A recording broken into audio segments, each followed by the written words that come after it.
What's up, man? How are you? What time is it there? 6 a.m. So you had to get up early for this shit. I get up at 5 o'clock, so late. Oh fuck. What's I, happening? Nice shirt, Mickey Mouse.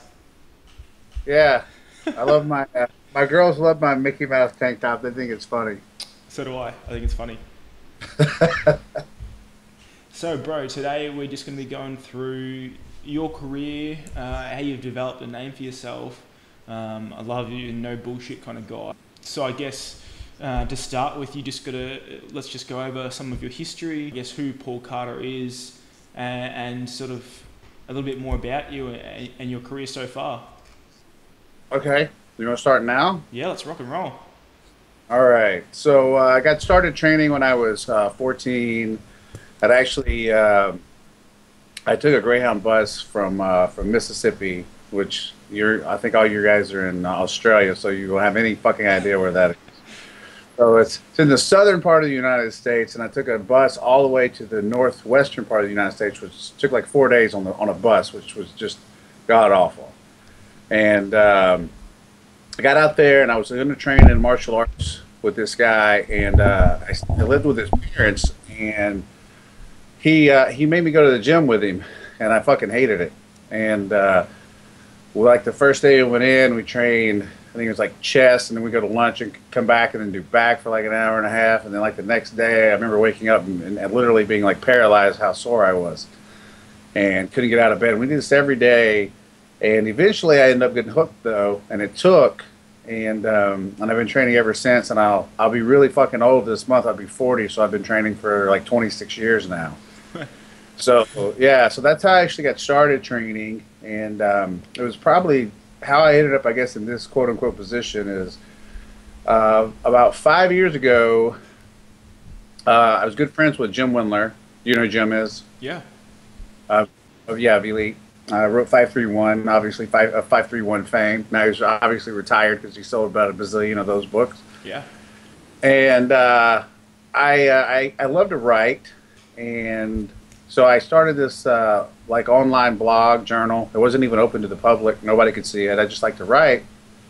I wanted to write my ideas about training and programming and stuff like that. And I would send it to Jim, and Jim really liked it and said, "Do you want us to publish your stuff at Elite?" And I was like, "Well, no." I was really scared. I was like, nobody knows who the fuck I am. So Sure.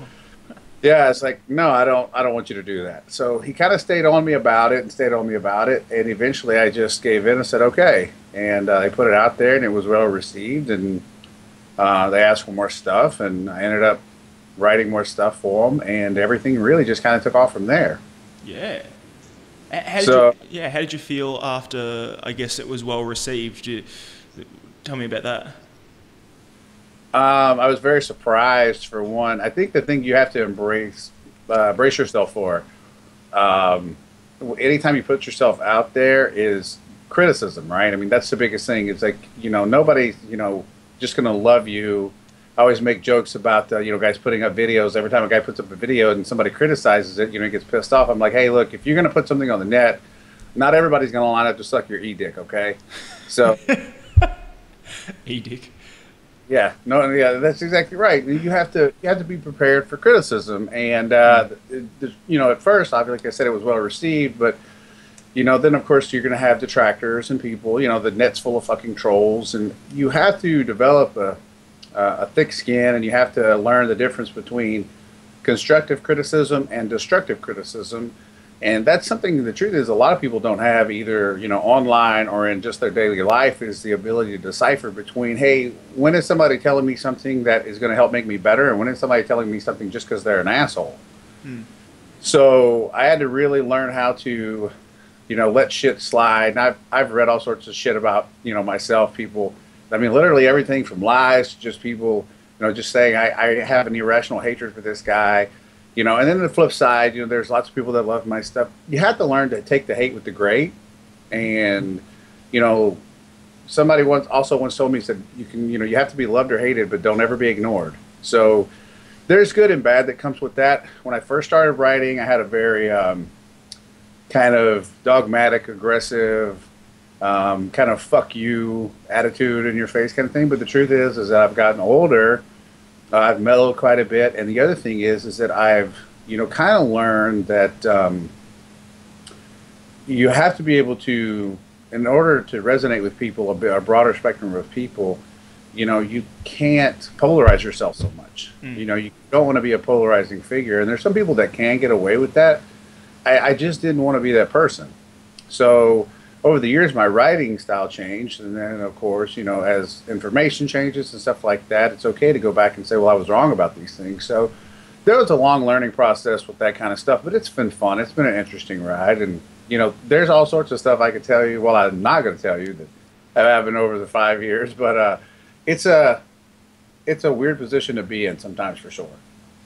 And what sort of writing do you do now? I mean, I know you do some guest posts for like Charles Poliquin and a few other guys. Are you writing consistently still for the elite FTS guys or anyone else? I write fairly consistently for T Nation. I just found out this week, and nobody knows about this, I'll start writing for Flex Online. Yes, announcement here, PT Profit Podcast. You got it. So actually, I'll start writing for Flex Online here in the next couple of weeks. Yep. And I've written for Muscle and Strength. I've written for Juggernaut. I've written for Charles, of course. There's pretty much the gamut of sites to write for. I mean, I haven't written for like Muscle and Fitness or anything like that, but I'll start writing for Flex this past week. So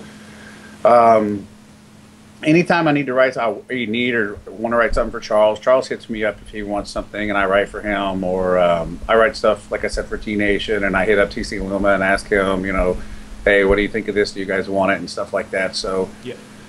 I'm in a pretty good position now to where I can just, with those guys, I can go to them and say, hey, do you want this material? Or they'll come back to me and say, hey, do you have anything on a certain topic? And, we go from there. Sure. So I'm pretty busy at the moment with everything from, I'm preparing to come over there to Australia. Yeah. And me and John Meadows and Ed Cohen, and we're going to be doing quite a few seminars over there. Yep. And I'm really excited about working with those guys because I've actually done seminars before with Ed, and Ed and I are good friends, and we get along pretty famously. So I know he and I are going to have a good time together. Yeah. John is one of my best friends now, and I haven't had a chance to work with John, but he was the guy that I've always wanted to work with, and I have an immense amount of respect for him, both professionally and as a person. Yeah. So, so that's kind of what all's going on. And you are a very passionate writer, and it's clear with all these different publications, several different books. Can you give anyone out there who might want to start their writing journey, don't really know, I mean, they want to start developing those habits? Can you give a few pointers on how they can get that started? I've been asked this a few times, by people who want to start a blog or want to do writing and stuff like that. Sure. The most important part of all of it, because I've had lifters say, well, I want to write about something. You have to love writing first. It's like lifting, right? It's like anything that you do in life. If you don't have a love for that thing, then your desire for it will ultimately wane, or the product that you put out will not be very good. So I didn't know I had a passion for writing. It was probably about 7 years ago maybe, I decided to write my first novel, and never got it published. I just have it here in my house. Huh. And it was something I wrote for my kids, and it was all these stories that I had in my head from the time I was like a little kid.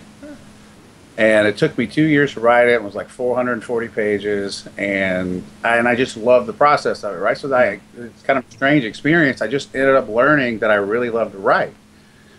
So for people who want to convey those kind of things, first off, number one, you have to love writing. You really have to have a passion for writing.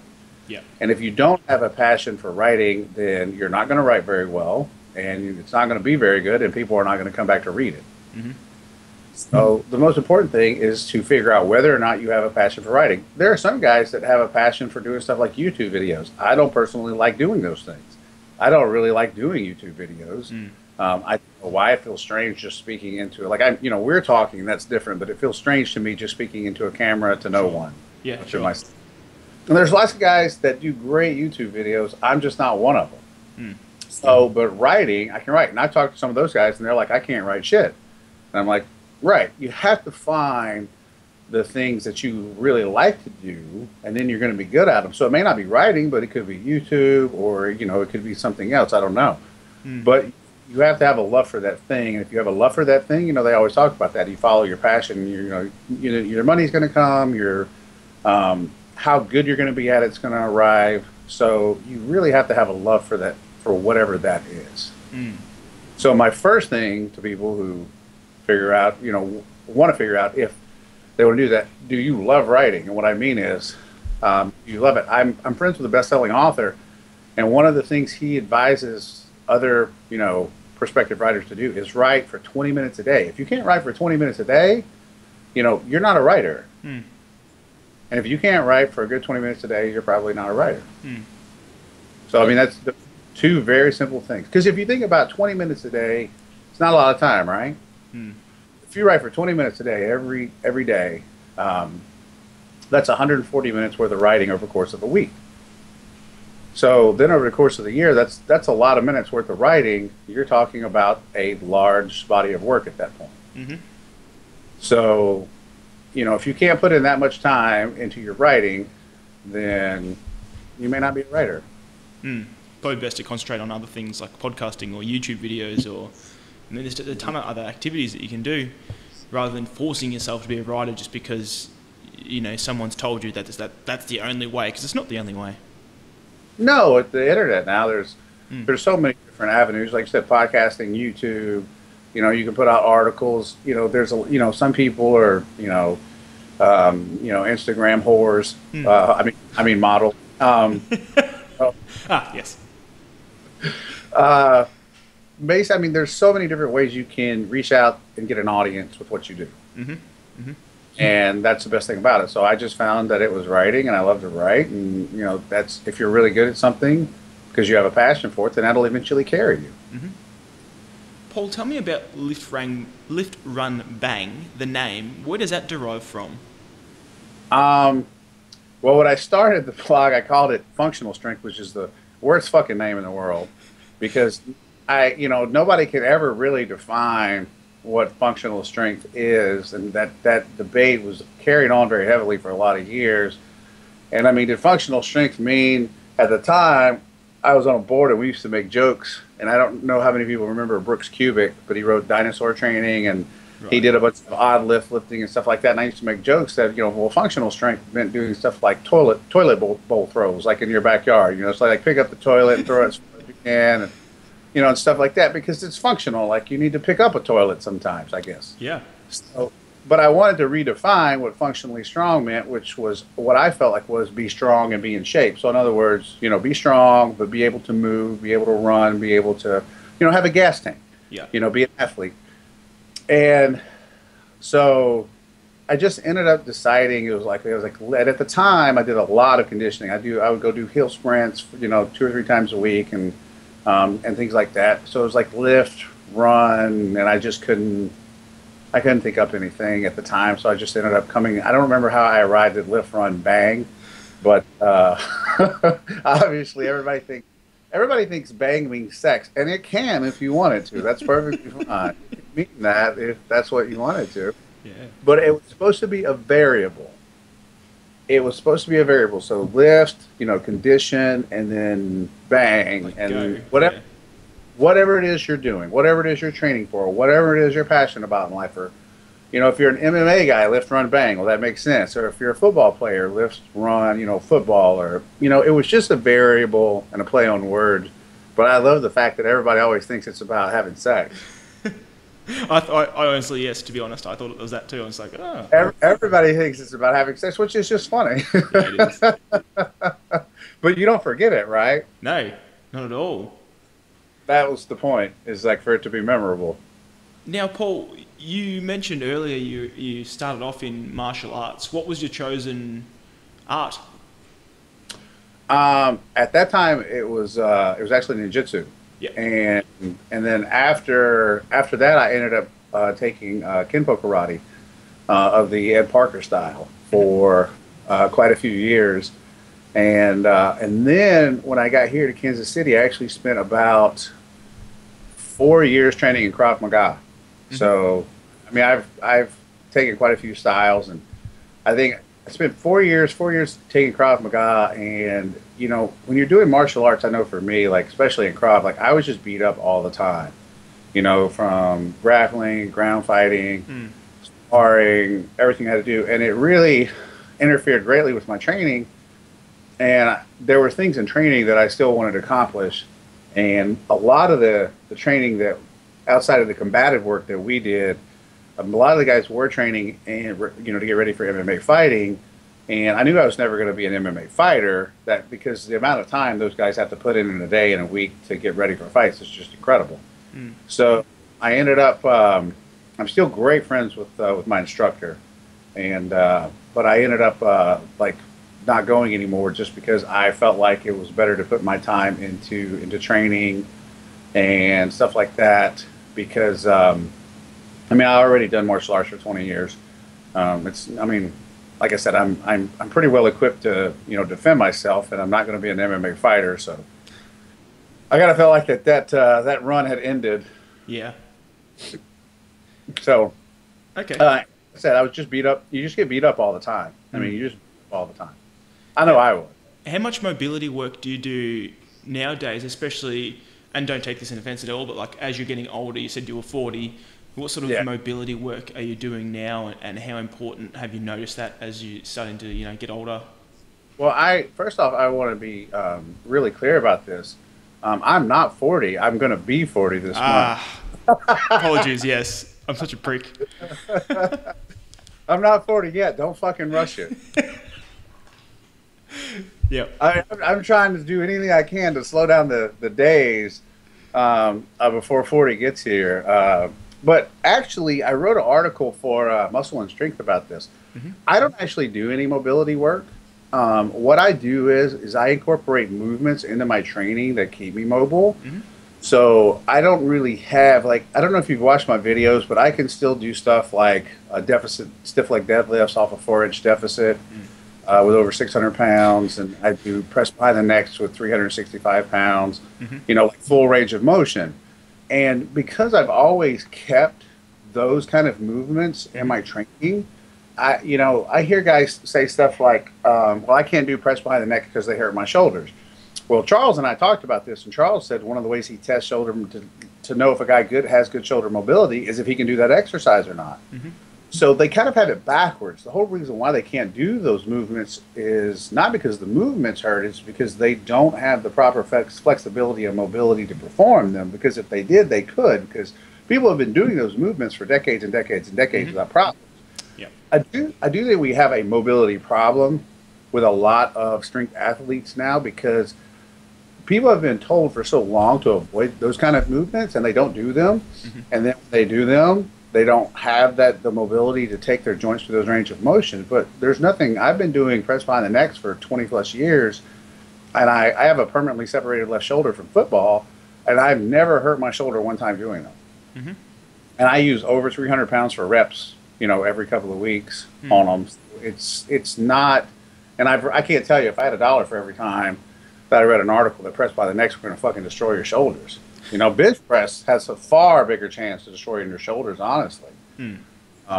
But if you don't have the mobility to do them, yeah, you can't do them. So basically how I arrange it is I still do a lot of lunges, like big step lunges, really open up the groin and the hip. I do stiff leg deadlifts off a 4-inch deficit. It's hard to do those if you're not mobile enough to do them. I do press by the neck. I do flies.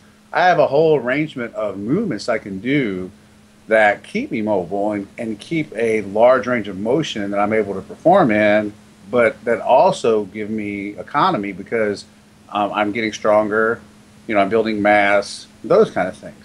If I had to go into the gym and spend half an hour rolling around on the goddamn foam roller and doing a bunch of stretching and stuff like that before I could go do a squat, I would just quit.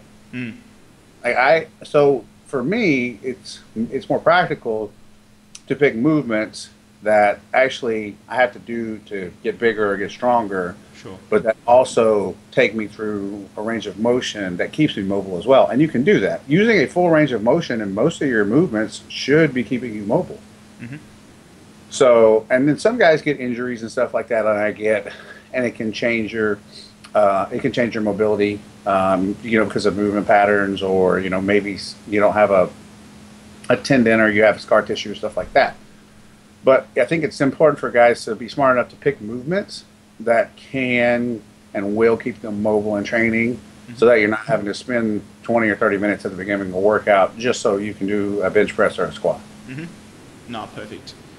And Paul, take me through a regular sort of day for you. I don't know if there's such a thing, but tell me about, do you have any morning rituals, and then just take us through a regular sort of cool day.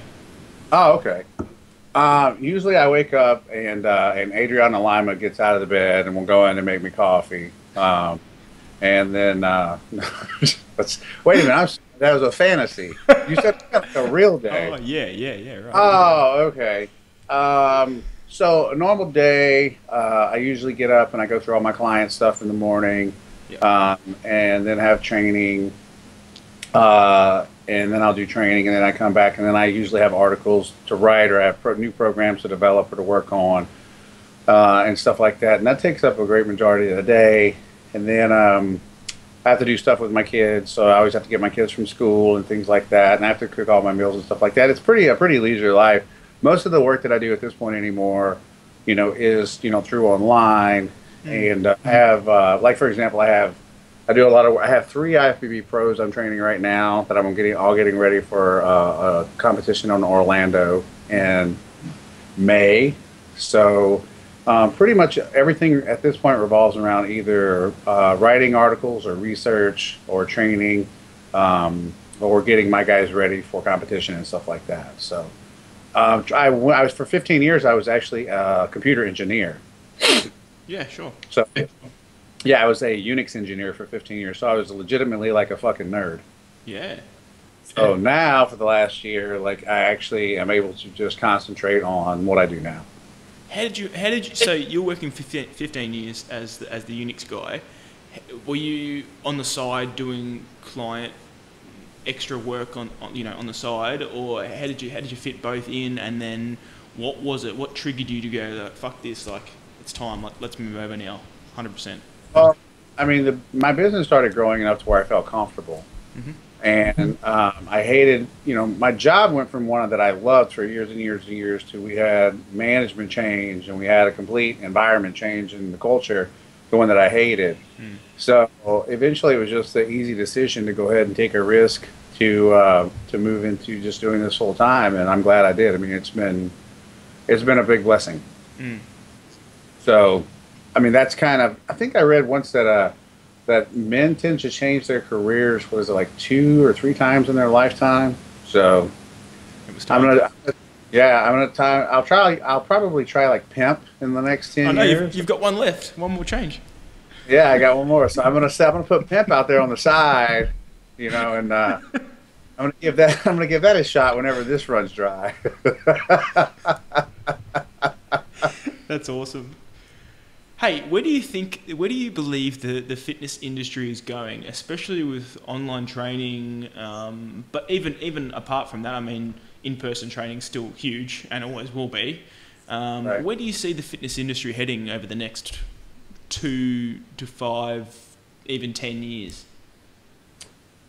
Honestly, I think everything is mostly cyclical. If you look at a lot of the stuff, routines, eating.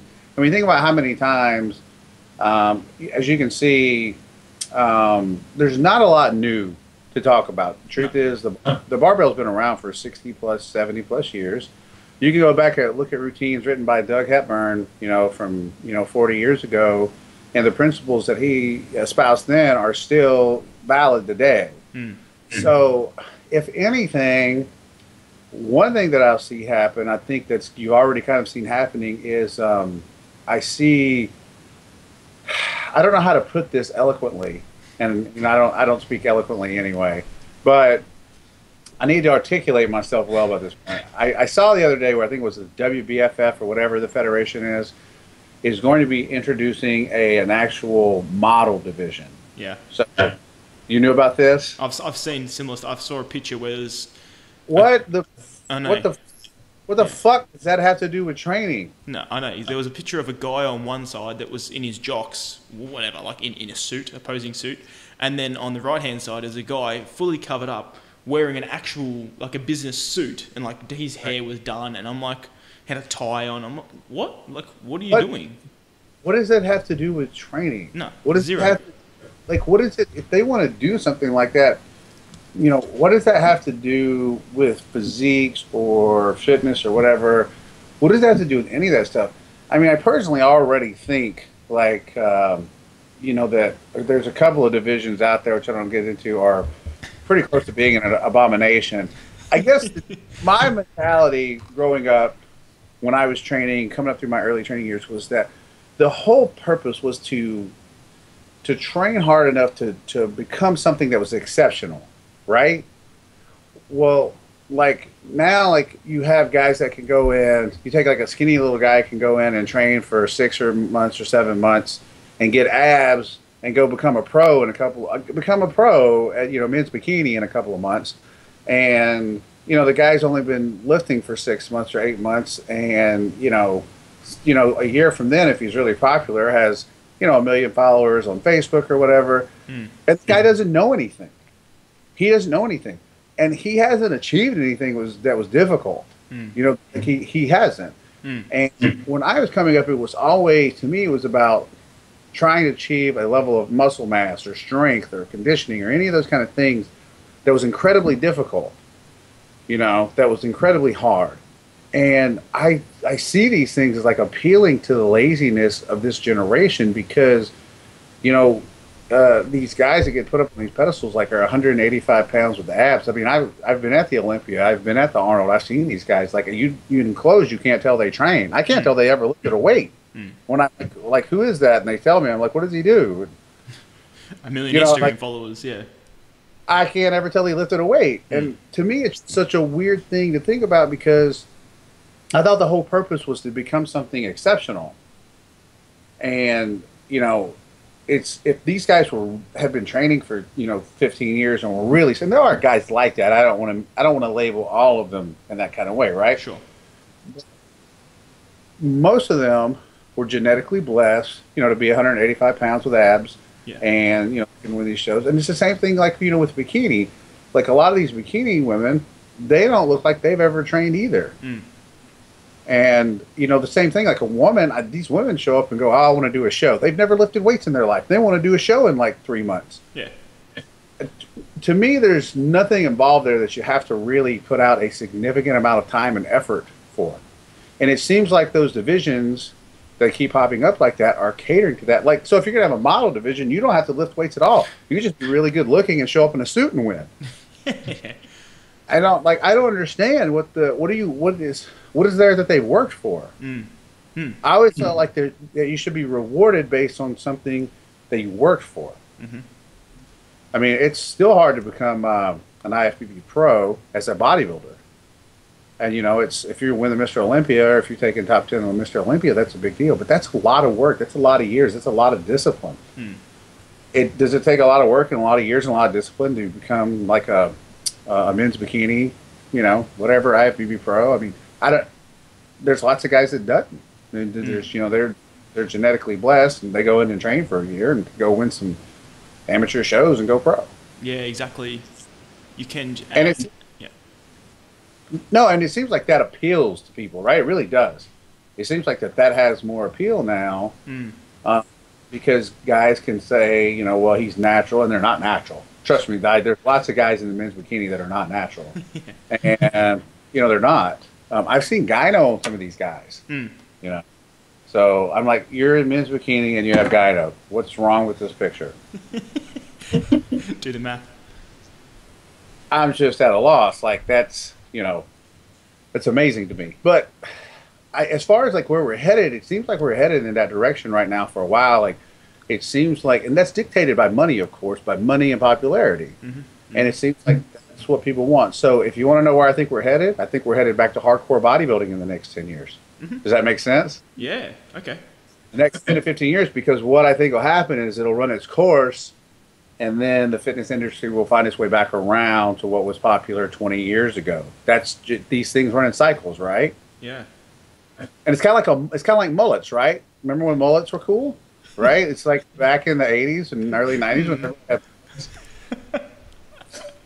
and then people look back now and they're like, I had a fucking mullet. What was I thinking? And I think what will happen in 20 years from now, people in the industry will look back and go, I was a fucking men's bikini competitor. What was I thinking? Yeah. At least that's what I hope. Do you think that, is it a problem with the barriers for entry are like just like zero? Like, is that, do we need a competition where it's like an Arnold style where it's an invitational, but even just have invitational for like amateur competitors, or do you think that's blocking out too many and they would just the organisers and promoters would never do it because there's no money in it? Well, for one thing, I said earlier, so I'll have to kind of sort of contradict myself here. They have opened up. When I was coming up through the years, if you were, and I don't know how much you followed bodybuilding, but I know a little bit, yeah. Okay, so it used to be you had to win the overall at a show to go pro. So there was one pro card, right?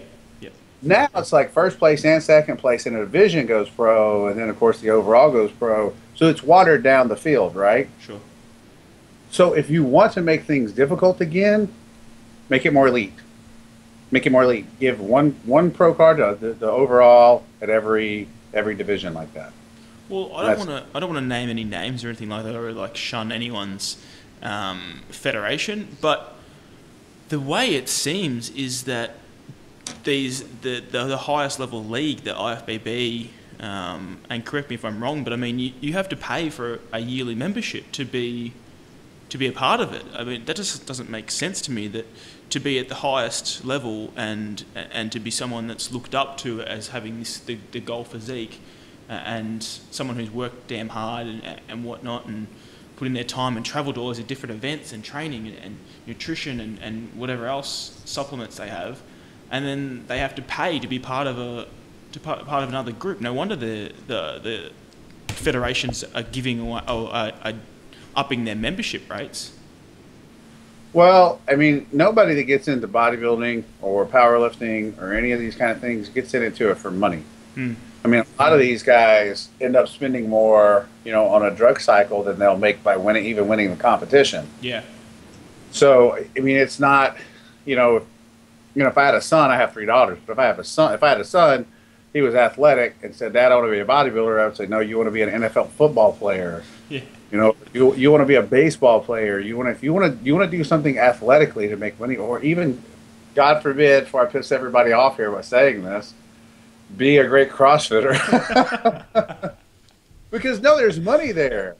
There's money in CrossFit, right? Yeah. Like there's, people can bitch about CrossFit all they want, but they fucking sold out a 30,000 person stadium. Oh yeah, very popular. Yeah, nuts. People can. It's here to stay, right? Like people can bitch all they want to, but you don't go into bodybuilding to make money. You don't go into powerlifting, especially powerlifting, to make money. You don't go into strongman to make money.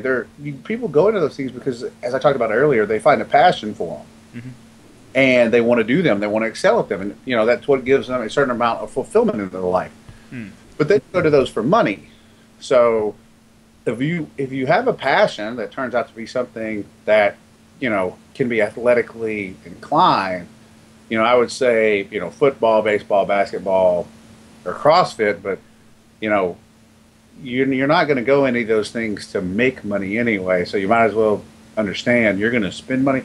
I mean, you know how much those suits cost for the women that compete in over $1,000. Oh, are you kidding? In Australia, yeah. Sorry.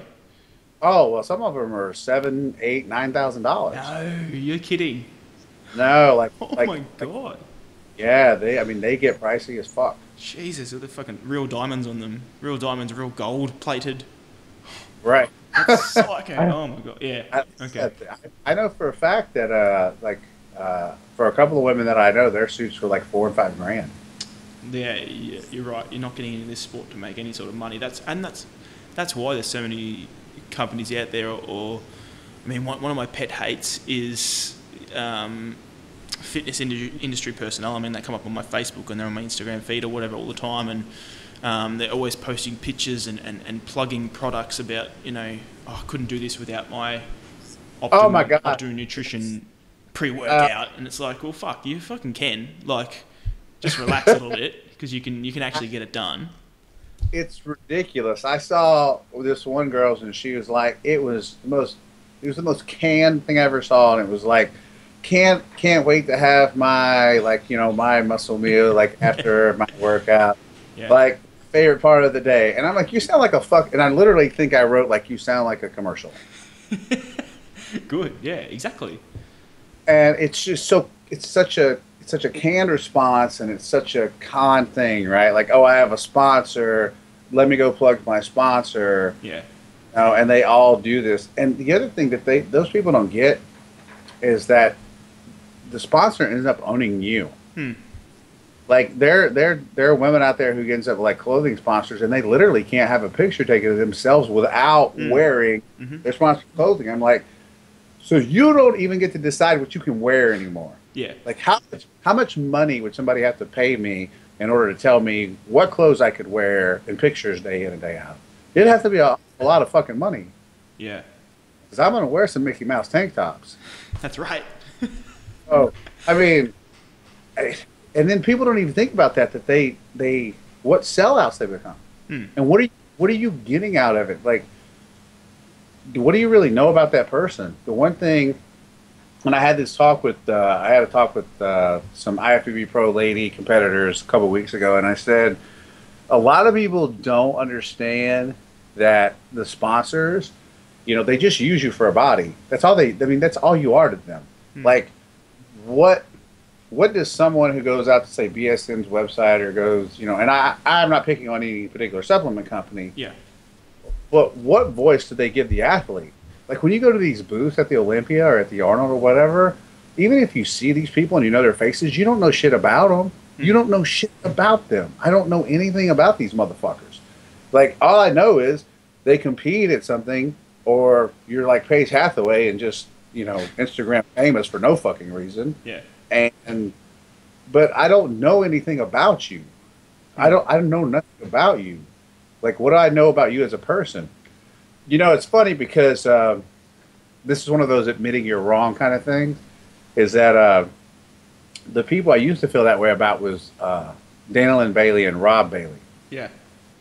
But you know what? One of the things, first off, number one, they're fantastic business people. I mean, they obviously know how to run a business.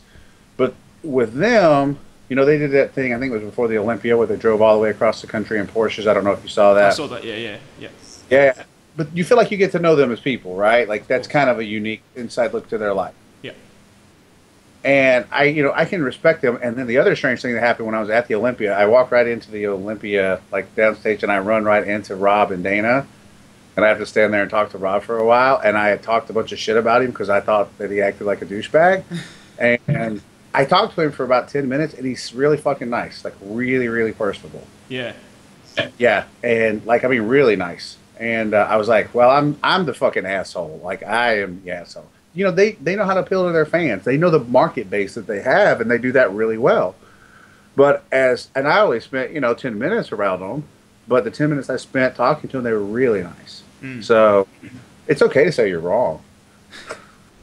No, I agree. Like, they came out for Dana and Rob in particular came out for an expo over here that was held last year, and just from what you've seen online, and you're not really sure of who they are, or you know who they are, but you don't really know who they are. You just see their persona, their online persona, and whatever. But as you get to know them and start watching more of their videos, you can see their authenticity, and you sort of get to know them a little bit better, and you just understand that, they're just people. They're just like us, and they just love training, and they're not always, I mean, they might have put a video out one day that you saw once where they're having a shit day, and all of a sudden that's changed your perception of that person. It's definitely all this online people. I mean, it's so easy to create a persona and then get a few likes, and you start thinking, oh, that's who I need to be for my fans. but just stay true to yourself. I think that's the best way. Yeah, I mean, that does happen to some people is they get a little bit of success, and it does change who they are. Mm-hmm. And even the most, even those popular people in our sport aren't really famous. I mean, people don't even realize that. Like, I made a joke the other day. There's a guy I'd never heard of this motherfucker named Lazar Angelov. Have you ever heard of this guy? Unfortunately, I don't say unfortunately. I don't really know him, but yeah, I've seen his marketing team smash Facebook and whatnot. 8.5 million likes on his Facebook page, and I never heard of the motherfucker. So I just made a post and like 8.5 million likes. Does anybody know who this is? And there was one person. I think I have gosh, I don't know, more than 20,000 followers combined on my fan page and my Facebook page, and nobody, like one person knew who he was. And I go, does anybody know who Motley Crue is? And they have 3 million followers. Yeah. And everybody, you could walk into fucking the drugstore down your street and ask 10 people if they've heard of Motley Crue, and 9 of them will have heard of Motley Crue, okay? Yeah. But nobody knows who this guy is. Of course, he doesn't really have 8.6 million likes. It's they pay for that shit. It's fake. Yeah, I didn't actually know that. Like, I'm totally behind the times with that because I try to be real. So I didn't know like these guys go out and pay like thousands and thousands of dollars for fake likes. And let's do it. Let's do it with your page, mate. I'll get you some likes. Yeah. I prefer my shit to be real, even if it's people that hate me. 100%. Paul, I noticed a guitar in the background, and those listening on the podcast, there's a guitar in the background of the video stream here. What do you play, or is it one of your kids, or? No, I did. Well, I played music for 20 years actually, but I played the drums for those 20 years, and then for a couple of years, I actually sang, and I'm not going to sing for you, so don't ask. And I picked up the guitar for a few years, and it was just one of those things. Like when I started playing the drums, I was young. That's all I had to do at the time every day. And I'd literally play the drums for like 8 and 10 hours a day. And I would love to get another kit and absolutely just play all day long, because, like I said, I learned at a time when I could do that. But anytime you play a musical instrument, it's like we talked earlier. You have to be able to pour yourself into it if you want to get good at it. And, I found out after playing the guitar is really fucking hard. Really fucking hard.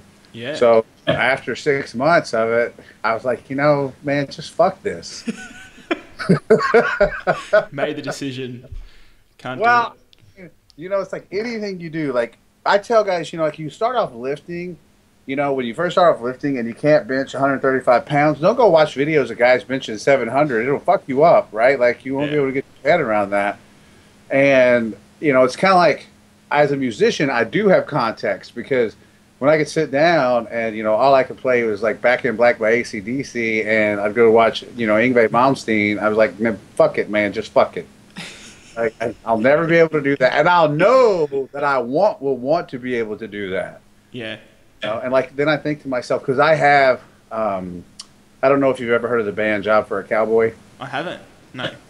Well, I have a buddy that plays in that band, and he talks about that. He's a great guitarist, and his name is Tony Sanacandro. And Tony tells me, he's like, on my best day, I'm only like 80% of Paul Gilbert. And I think, well, goddamn, if you're that good and you've been playing this long and you're only 80% as good as the guy you idolize, well, fuck it, that's it, I'm out. I don't want to spend the next 20 years playing guitar to be very mediocre. I'll just go lift heavy shit.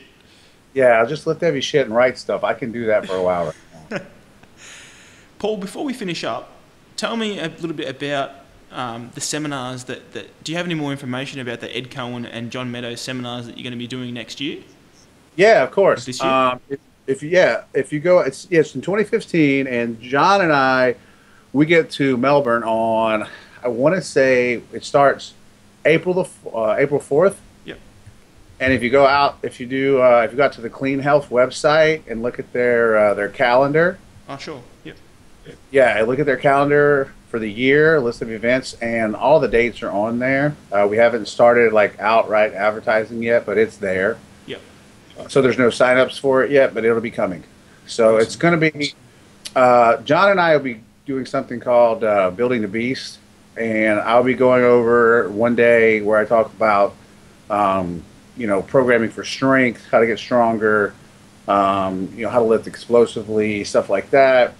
And then John and I will have a day together where we go over how to do certain hypertrophy work, how to get big, how to build muscle mass, how to do that kind of stuff. Mm-hmm. And then John's going to have a time where he talks about dieting and his mountain dog stuff. And then we'll have like a day of Q&A where people can just ask questions. Yeah.